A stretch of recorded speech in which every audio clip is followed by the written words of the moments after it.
Gusto mo bang kumain ng inihaw pero ayaw mong mainitan at mausukan? Ganito ang subukan mo, sigurado kukulangin ang kanin nyo. Gusto mo rin ba? Tara, luto tayo. Bali sa isang mixing bowl, maglagay tayo ng 1 cup ng Sprite, brown sugar, soy sauce, isang sachet ng oyster sauce, paminta, bawang at ketchup. Naglagay din pala ako dito ng seasoning para mas lalong sumarap, pero yan po ay optional lang. Kung ayaw po nyong maglagay ay okay lang din naman.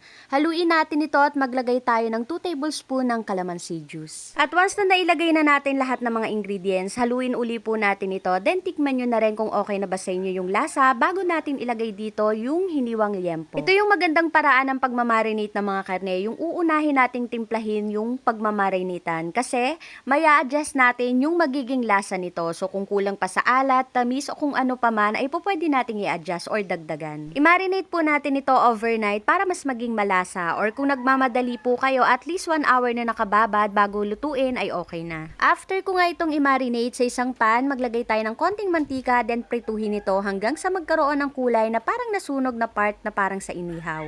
Yung ganyan po ay okay na. Once na naprito na natin lahat, sa isang kawali ilagay na natin yung pinagbabara ng liempo, then takpan natin ito at pakuluan ng mga 5 minuto. At once na kumukulo na, ilagay na natin yung mga piniritong liempo kanina, then takpan uli hanggang sa kumulo.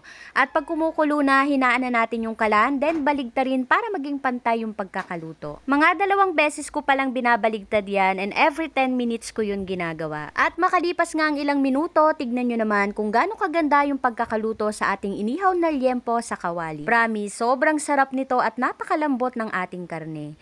Yung mantika ng pinagprituhan or yung pinaglutuan, masarap po yan isabaw sa kanin. Kayo na po ang bahala sa sausawan, pero ako at syarang papaya ang ipapares ko dito.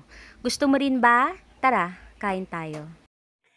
Hello everyone! For today's video, nagluto naman tayo ng ulam. At itong ulam na to ay talaga naman mapapa-extra rice ka sa sarap. At walang kahirap-hirap, hindi na tayo nausukan, hindi rin tayo nakaabala sa mga kapitbahay, nakapag-ihaw tayo ng pork liempo. So yung paraan ng pagluluto natin ng inihaw na pork liempo ay sa kawali natin ginawa. At tignan nyo naman kung gaano kaganda yung ating pagkakaluto para talaga siyang inihaw. Kasi inihaw nga to. So, kinat ko lang pala siya para madaling makain. Then, ang kapares ko dito ay gumawa rin kasi ako ng atsara. So, ito na yun.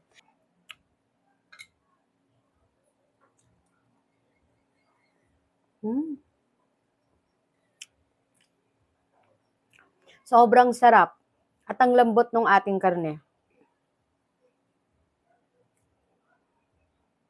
Ang sarap ng liempo kapares na itong atsara.